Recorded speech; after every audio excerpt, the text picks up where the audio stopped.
aula de matemática do 8º ano, nós estudaremos sobre ângulos. Estas explicações estão no livro de matemática do 8º ano do Colégio Adventista, nas páginas 64 e 65. E convido vocês a acompanharem comigo estas explicações. Ângulos. Minha vida deu um giro de 360 graus. Xi, amiga, então sua vida não mudou nada, continua na mesma direção. Entenderam a piadinha? Olha, um círculo, o giro completo de uma circunferência, olha, daqui até aqui, tem 360 graus. Se a pessoa fala que a vida dela deu um giro de 360 graus, ela parou no mesmo lugar em que ela estava, certo? Então quer dizer que a vida não mudou nada, porque uma volta completa na circunferência tem 360 graus. Meia volta na circunferência tem 180 graus. E um quarto de volta tem 90 graus. Aproveitando a piadinha, só estamos recordando as medidas destes ângulos notáveis. Acompanhando aí na página 64, nós lemos assim: complementos e suplementos. Já estudamos sobre ângulos e fizemos diversos cálculos com eles em anos anteriores. Aqui vamos descobrir mais algumas de suas propriedades. Observe a seguir a representação de um ângulo. Então vejam, vocês têm o seguinte desenho aí no seu livro. Vocês têm esse desenho. Neste desenho estão destacados essa distância, que é chamada de abertura, e é ela quem determina a medida do ângulo. Aqui nós temos um pontinho chamado A, aqui nós temos um pontinho chamado B, e aqui nós temos um pontinho chamado O. O pontinho O é o ponto de encontro das retas, então ele é chamado de vértice. Nós temos duas retas para formar um ângulo, é a abertura das duas retas. Então aqui eu tenho o lado A, ou reta A, e aqui eu tenho o lado B, ou reta B, tá certo? E como que eu determino o ângulo? Veja, o ângulo é essa abertura. Então, se eu falo A, o O no meio, que é o vértice, e o B, eu tenho a abertura do ângulo AOB. Se eu tivesse uma letra grega aqui, por exemplo, eu podia chamar que é o ângulo alfa, que também pode representar o nome de um ângulo, tá certo? Voltando aí no segundo parágrafo da página 64, sobre este desenho nós lemos: o ponto O é o vértice do ângulo e cada uma das retas corresponde a um lado. Podemos dar nome a esse ângulo de duas formas diferentes. Primeira, utilizando 3 letras para representar o vértice e os 2 pontos, um sobre cada lado, sendo que a letra do vértice fica no meio. Então, eu posso dizer que neste desenho eu tenho o ângulo AOB, sendo que o vértice O fica no meio, ou posso trocar essas duas letras de lugar e o O continua no meio. Ou o ângulo BOA, que também representa o mesmo. Quando não há risco de confusão, costuma-se dar nome ao ângulo simplesmente pelo seu vértice ou por uma letra com acento circunflexo sobre ela. No exemplo apresentado, podemos nos referir ao ângulo simplesmente como O. Então, se não tiver confusão com outras letras, eu poderia chamar, além de ângulo A ou B, ou ângulo alfa, eu poderia chamar também de ângulo O, porque é o vértice, pode ser o vértice com acento circunflexo em cima, a representação deste ângulo, o nome dele. Na próxima página, observe uma situação em que usamos A com acento circunflexo em cima e PQR para nomear o mesmo ângulo.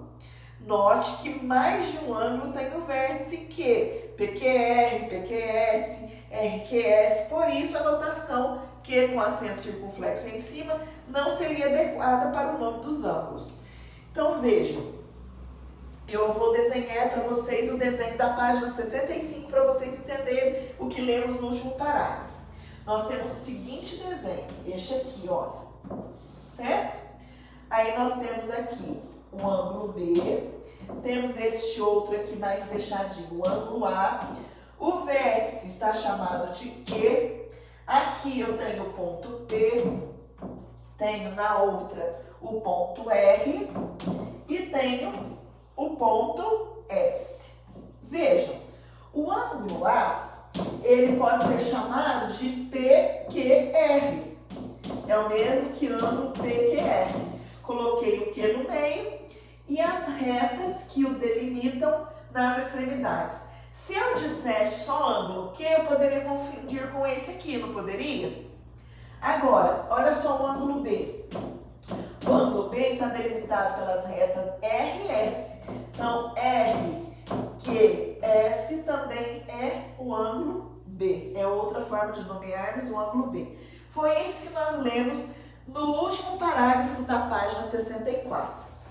Continuando as explicações da página 65, nós lemos assim: os ângulos A e B têm em comum um vértice e um lado. Olha, eles têm o vértice comum e o lado R em comum. O lado R pertence ao ângulo A e pertence ao ângulo B. E o ponto Q também pertence aos dois ângulos.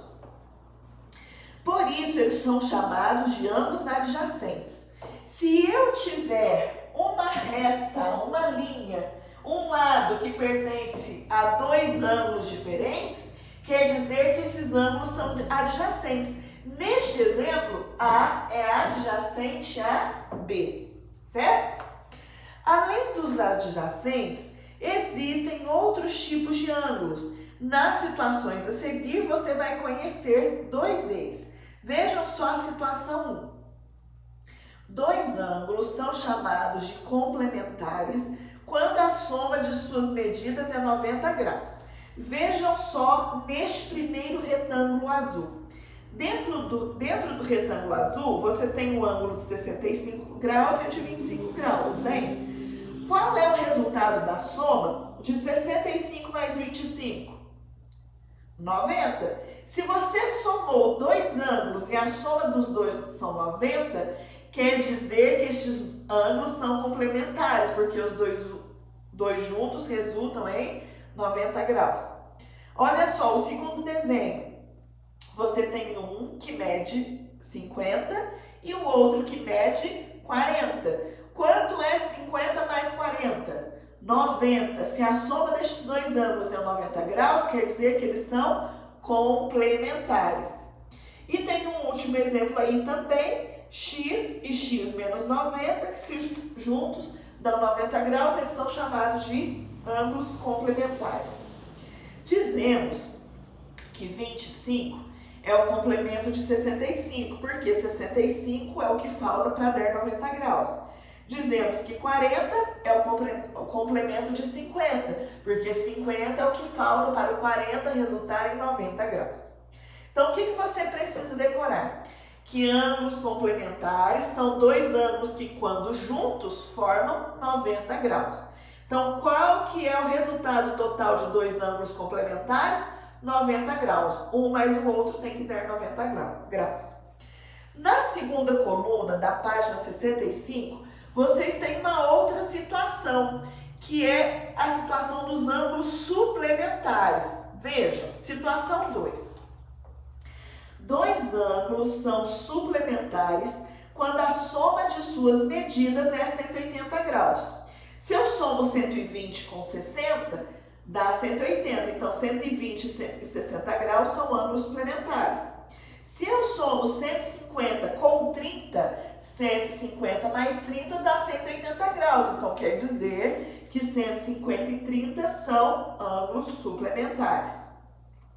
Nos exemplos apresentados, 120 é o suplemento de 60, porque os dois juntos dá 180 graus. Assim como 30 é o suplemento de 150, porque 30 mais 150 dá 180 graus. O que você tem que decorar? Toda vez que você ouvir ângulos complementares, você tem que memorizar que os dois juntos resultam em 90 graus. Quando você ouvir ângulos suplementares, o que você precisa lembrar? Que os dois juntos resultam em 180 graus. Vejam só, se o ângulo x for igual a 200, por exemplo, quais serão o seu complemento e suplemento? Estamos considerando somente ângulos com medidas positivas. Por isso, para que um ângulo tenha complemento, sua medida deve ser menor que 90. Ângulos maiores que 90 não tem complemento, só os menores que 90. 200 não pode ter complemento, porque ele é muito maior que 90, tá certo? Da mesma forma, 200 também não tem suplemento.